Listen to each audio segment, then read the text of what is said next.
Bonjour à tous et bienvenue dans ce Morning Bull Live. Nous sommes aujourd'hui le 22 mars 2024.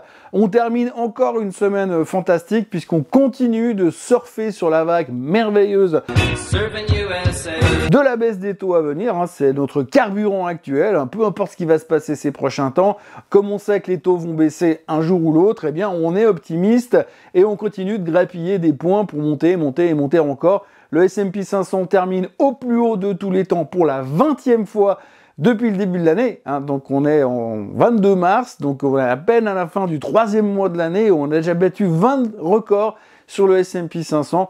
Tout ça parce que les taux ils vont baisser un jour.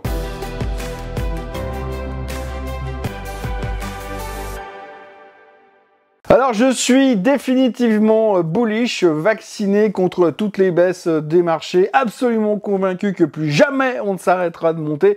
Je ne vais donc pas être négatif, je vais simplement refaire le petit point rapidement pour se dire qu'aujourd'hui on continue de monter parce que tout le monde est optimiste sur le fait qu'on va baisser les taux. Alors je rappelle qu'on est en train de monter depuis début novembre parce que les taux vont baisser, 28% de hausse sur le S&P 500, un nouveau record. Parce que les taux vont baisser un jour. On est passé de 6 à 7 baisses de taux prévues en 2024, c'était début du mois de janvier. Je rappelle quand même qu'il y a certains mecs à l'UBS qui attendaient 12 baisses de taux en 2024. On a réduit nos expectations au niveau des baisses de taux à 3, ce qui est déjà même pas sûr qu'on y arrive. Et puis en mars, et puis en juin, puis là on est en train de nous dire bon juin a priori c'est bon, mais on sait jamais, il suffit que le CPI le mois prochain soit pas bon. Et puis on va repousser ça en juillet, voire en septembre. Bref, mais malgré tout, ce qui est important et ce qu'il faut retenir, et c'est d'ailleurs ce qui satisfait pleinement le marché, c'est tout simplement que les taux vont baisser un jour. Bon, reste à savoir lequel. On ne sait pas si ce sera en juin 2024 ou en juin 2025, mais peu importe. Rien que l'effet magique de la baisse des taux à venir un jour suffit à nous contenter et à nous donner des justifications pour acheter le marché. C'est d'ailleurs ce qu'on a fait hier. Alors ce qui est assez intéressant, c'est que Apple s'est fait démonter hier. Elle perdait 4% pour des raisons de procès avec le DOJ, je vais y revenir tout à l'heure. Mais malgré tout ça, malgré la baisse d'Apple, eh bien le marché termine quand même en hausse. Les 3 indices américains terminent en hausse. L'Europe termine en hausse. Malgré le fait que certaines valeurs du luxe se sont fait défoncer depuis 2 jours en France, tout le monde s'en tape, ça continue de monter en général, donc on achète les indices parce que de toute façon ça ira plus haut, parce que les taux ils vont baisser. Ça c'est l'argument de base et c'est ce qui nous permet d'être super heureux. Moi la seule question que je me pose c'est simplement de me dire ok j'ai acheté au mois de novembre parce que je pense que les taux ils vont baisser, mais quand les taux ils vont baisser pour de vrai, admettons, je sais pas moi, en septembre, eh bien à ce moment-là, vous croyez quoi? Qu'on va continuer à acheter parce que les taux sont en train de baisser effectivement, ou alors est-ce qu'on va prendre les profits? On peut se poser la question, mais en tous les cas c'est proprement ahurissant de voir la manière avec laquelle on monte et toujours cette fabuleuse capacité, et je l'ai dit et je le répète encore une fois, de voir que les bonnes nouvelles à l'intérieur d'une nouvelle globale. Si on reprend ce qui a été dit à la Fed l'autre jour, il n'y a pas que du bon, mais nous on a vu que le bon et c'est ce qui nous suffit pour continuer à monter. Mais bon, perso, je m'en fous, je suis bullish devant l'éternel, donc tant que ça monte, je suis content. D'ailleurs, c'est pour ça que cette vidéo s'appelle le Morning Bull Live. Alors on peut discuter longtemps de cette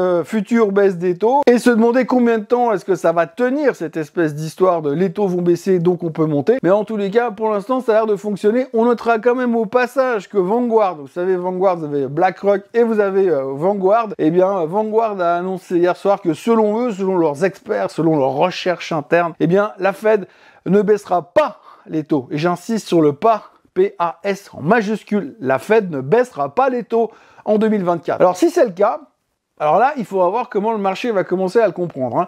Aujourd'hui, il y a Powell qui va parler, par exemple, imaginez, bon c'est un peu trop tôt, mais imaginez que dans un mois, Powell arrive et dit écoutez les gars, je sais pas comment vous dire ça, mais en fait on s'est un tout petit peu planté sur les calculs, c'était un peu comme à l'époque, quand on avait prévu que l'inflation était transitoire et sous contrôle, là c'est un peu pareil, en fait elle veut pas baisser, donc on a pris une décision qui est un crève-cœur, je le conçois, on baissera pas les taux en 2024. Eh bien, je me demande sincèrement ce qui pourrait se passer dans le marché et si Monsieur Powell se pointait un jour à la télé pour nous annoncer ça, mais ça, c'est de la musique d'avenir ou pas.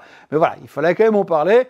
On monte, tout va bien, les taux vont baisser et ça nous suffit amplement. En résumé de cette brève introduction sur le fait que les taux vont baisser, ce qu'il faut retenir, c'est que finalement, eh bien, la baisse des taux à venir, l'anticipation de la baisse des taux est le remède contre tous les maux. Peu importe ce que vous avez, que ce soit financier, que ce soit médical, que ce soit émotionnel, que ce soit sentimental, que votre voiture soit en panne ou que votre baignoire soit en train de fuir, c'est pas grave. Rien que le fait de savoir que les taux vont baisser bientôt, eh bien, c'est une bonne nouvelle. Et puis alors, pour le reste de l'action d'hier, eh bien, il faut retenir tout d'abord l'IPO de Reddit, qui est arrivé hier, pricé à 34, clôture à 50 $, avec un top dans la journée à 57 $. Bref, quasiment 50% de hausse pour cette IPO. IPO sur laquelle tout le monde a l'air relativement dubitatif quand même. Ils gagnent pas d'argent, c'est un Xème réseau social, mais c'est un réseau social un peu particulier où tout le monde ne va pas dessus et tout le monde ne l'utilise pas. Et donc on peut se poser quelques questions et se demander si 8 milliards et des brouettes de valorisation le premier jour de trading, c'est pas un tout petit peu exagéré pour une boîte qui bouffe du fric. Ça rappelle encore une fois certaines startups qui venaient en bourse dans les années 2000. Mais enfin, ça c'est de l'histoire ancienne, et Reddit, c'est donc l'avenir. On verra ce que ça nous donne dans le futur. On espère juste qu'ils vont intégrer l'intelligence artificielle et puis devraient pouvoir monter à 18 milliards assez rapidement en termes de valorisation. Et puis l'autre sujet du jour, c'est Apple. Alors Apple, depuis quelques temps, ils sont en grande discussion avec le département de la justice aux États-Unis pour éviter d'avoir un procès pour antitrust. Aujourd'hui, le département de la justice a décidé de cesser la discussion et d'attaquer Apple en justice. Et il leur reproche de posséder une trop grande participation, une trop grande présence sur le marché du high-end du smartphone. En gros, ils estiment qu'aux États-Unis, le marché high-end, eh bien, ils détiennent 70% du marché du smartphone et qu'à 1600 $ le smartphone, ça fait beaucoup d'argent et que c'est pas gentil, et que du coup, vu que c'est pas gentil, eh bien, il faut les amender et puis leur coller des amendes dans tous les coins. Donc, en gros, ce qui est assez phénoménal, c'est que Apple a perdu 4% sur la nouvelle, donc ils vont leur coller un procès qui va durer des mois. A priori, Apple devrait s'en sortir à la fin sans trop de problèmes, sachant que peu importe le montant de l'amende, ils ont largement assez de cash sur le compte pour gérer la chose. Mais ce qui est assez hallucinant, encore une fois, pour ceux qui étaient là il y a 25 ans en arrière, c'est que les Américains ont cette capacité absolument hallucinante à aller construire des boîtes absolument phénoménales. Je prends l'exemple d'Apple, mais à l'époque c'était Microsoft, et tout le monde trouve ça formidable, c'est une success story, le CEO est un entrepreneur de génie, etc., etc. Et puis un jour on se rend compte, à force de cette pâmée de joie devant le développement de cette entreprise, on se rend compte qu'ils sont quasiment monopolistiques. Et c'était un petit peu à prévoir quand même. Enfin, Apple, ça fait quand même un moment qu'on avait bien compris qu'au niveau du smartphone, ils étaient en train d'essayer de bouffer le marché. Mais là, tout d'un coup, les fonctionnaires du DOJ, les mecs, ils se réveillent. Oh, mais ils sont devenus beaucoup trop gros, il faut faire quelque chose. Et c'est ce qu'ils avaient déjà fait à l'époque avec Microsoft, et en essayant de casser Microsoft en plusieurs morceaux. Ils avaient d'ailleurs échoué dans ce projet, puisqu'en fait, la proposition que monsieur Bill Gates avait fait à l'époque, c'était plus ou moins de dire, vous voulez qu'on se divise en plusieurs morceaux? Ce qu'on va faire, c'est qu'on va quitter Seattle, et puis on va aller s'installer directement au Canada, et puis on paiera nos impôts là-bas. Ah oui, non, mais alors attendez, parce que si c'est pour ça, restez comme vous êtes, c'est pas mal aussi non plus. Donc voilà, en fait, à chaque fois, les Américains regardent une de leurs superbes sociétés croître, on les encense. Je me rappelle encore de l'époque où les présidents américains demandaient à Steve Jobs de venir lui parler, de venir leur parler à la Maison Blanche pour leur expliquer ce qu'il fallait faire. Et aujourd'hui, on les attaque en justice parce qu'ils sont devenus trop gros. Mais personne n'a rien vu venir. Bref, les génies du DOJ sont encore en activité et c'est parti pour un nouveau procès contre Apple. Apple n'a pas aimé, a perdu 4%. Alors attention, on arrive sur des niveaux de support. Ça pourrait pêcher un petit peu, sans compter qu'Apple a quand même rien foutu cette année si on compare au reste des autres technologies. Donc voilà. Par contre, ce qui est assez intéressant, encore une fois, c'est que Apple se fait démonter à cause d'une histoire de procès. Donc elle perd 4%, c'est quand même la deuxième plus grosse capitalisation boursière américaine qui perd 4%. Mais bon, de l'autre côté, qu'est-ce qu'on fait? Eh ben on se dit, le reste du marché il monte quand même. Et donc, pour que le reste du marché monte quand même, alors qu'Apple perd 4%, c'est que quand même, il y a une vraie volonté de voir monter les marchés financiers dans leur globalité, mais forcément, les taux vont baisser un jour. Au niveau des chiffres qui ont été publiés hier soir, il y a deux sociétés qui ont publié qui valent la peine d'être abordées comme sujet. Tout d'abord, c'est FedEx. Alors FedEx, on sait que c'est toujours un peu un indicateur avancé du marché, puisque si FedEx cartonne, ça veut dire que les gens achètent beaucoup de colis, beaucoup de choses, beaucoup d'e-commerce, donc ça veut dire qu'il y a de la consommation. Et ça veut dire que ça se passe plutôt pas mal. Alors, FedEx a publié des bons chiffres. Ils ont été plutôt prudents pour la suite des événements, mais très optimistes quand même. Ils ont dit que l'environnement était très challenging, mais qu'ils étaient optimistes pour l'avenir. Alors rien que cette espèce de package bon chiffre optimiste pour l'avenir, eh bien le titre a pris 13% hier soir after close sur FedEx, qui est pas rien du tout, parce qu'on revient à des niveaux assez importants sur le titre, et c'est absolument incroyable parce qu'en plus ils ont même pas dit qu'ils allaient faire de l'intelligence artificielle. Autre titre en vedette hier soir, Nike, qui a publié des chiffres beaufs, on va qualifier ça de beauf. Grosso modo, au-delà des chiffres qui étaient beaufs, ben, ce qu'il faut retenir aussi, c'est que la communication que Nike nous fait passer est extrêmement trouble parce qu'on a l'impression qu'ils sont très méfiants sur l'avenir, qu'ils savent plus trop où ils en sont et que leur stratégie est un petit peu au milieu de nulle part. C'est les sables mouvants, ils osent plus trop bouger. Ils se sont rendus compte que finalement les Nike Store, eh bien, ça leur suffisait pas forcément pour distribuer tout leur business. Alors ils comptent sur le digital, mais ça marche pas très bien, donc ils veulent développer beaucoup plus le côté partenaire retail, mais là aussi c'est compliqué. Enfin bref, du coup les gens achètent aussi d'autres choses que des Nike depuis quelques années. Bref, on a l'impression que le business model de Nike est un peu en ralentissement et que finalement ils savent plus trop dans quelle direction ils veulent aller. Et il manque une espèce de leadership, ou en tout cas une stratégie un petit peu plus claire que ce qu'ils nous offre aujourd'hui. Le titre perdait 6% hier soir after close. Et puis alors ce matin en Asie, les marchés se font démonter. Alors Tokyo tient encore en terrain positif. Par contre Hong Kong est en baisse de plus de 2,7%, la Chine est en baisse de 1,2%. La raison principale, c'est que visiblement par rapport aux derniers chiffres qui sont en train de sortir, le sentiment que la reprise économique est en marche est en train de s'effacer déjà, et pas mal de commentateurs commencent à dire que bah oui, pour l'instant le stimulus chinois qui a été mis en place fonctionne surtout le premier jour quand ils en parlent dans la presse, mais que derrière, eh bien, il n'y a pas vraiment de suivi au niveau de l'économie, et donc il y a un petit peu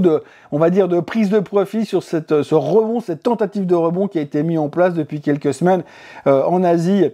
Et donc il y a une espèce d'émission qui a l'air d'être assez flagrante ce matin sur les marchés, surtout à Hong Kong, puis qui est en forte baisse de près de 3%. Et puis alors, la magnifique et la nouvelle la plus, j'ai envie de dire, tristement hilarante nouvelle de la journée, c'est les Américains qui ont demandé aux Ukrainiens d'arrêter de tirer sur les raffineries russes. Alors on pourrait se poser des questions, on se dit c'est la guerre, forcément quand on fait la guerre, les gars ils vont quand même essayer de taper là où ça fait mal, donc les Ukrainiens ils vont attaquer les raffineries russes, mais là tout d'un coup vous avez les Américains qui viennent, qui disent écoutez Volodymyr, ça peut être sympa, arrête de les tirer sur les raffineries russes, parce que d'abord ça fait monter le prix du pétrole, et nous ça nous arrange moyen au niveau de l'inflation, parce que tu comprends, nous les Américains, quand on consomme, eh ben, si l'essence elle est trop chère, eh bien on consomme moins, puis ça arrange pas tellement les performances économiques. Donc si tu pouvais arrêter de tirer sur les centrales russes, enfin les raffineries russes, ce serait pas mal, ça nous arrangerait, et puis en plus ça pollue moins, donc ça reste un peu léger, puis c'est plutôt tranquille. Non mais là on marche sur la tête, on a les Américains en pleine guerre Russie-Ukraine qui viennent dire aux Ukrainiens faut pas aller déranger Poutine parce que d'abord il peut se fâcher, et puis en plus nous ça nous arrange coup-ci coup-ça au niveau de l'inflation. Donc voilà ce que l'on pouvait dire aujourd'hui. Les marchés sont indestructibles, on ne voit que les bonnes choses, on a toujours ce côté hyper optimiste qui nous permet de continuer. Ce matin les futurs sont encore en haut malgré que l'Asie est plutôt en baisse. Le pétrole se traite autour des 80 et demi, l'or est à 2175, le bitcoin est à 66 000, de toute façon il va aller à 100 000, ça on le sait. Et puis autrement, pour terminer, c'est vendredi, il y aura Monsieur Powell qui devrait parler aujourd'hui. Il ne devrait pas nous dire grand chose de plus que ce qu'on sait déjà. Et puis autrement, il y aura aussi l'IFO en Allemagne. Ce week-end devrait être pluvieux, merdique, pas beau. Donc restez devant la cheminée. Et puis nous, on se retrouvera lundi matin pour faire le point sur les marchés financiers comme d'habitude. Mais bien sûr, aussi durant ce week-end avec le Swiss Bliss pour faire un bilan global d'une trentaine de minutes. Voilà, d'ici là, n'oubliez pas de vous abonner à la chaîne Swissquote en français, de liker cette vidéo et de revenir me voir demain, demain je pense, demain pour le Swiss Bliss, et puis lundi matin aussi. Allez, bonne journée, bon week-end, et à tout soudain. Bye bye.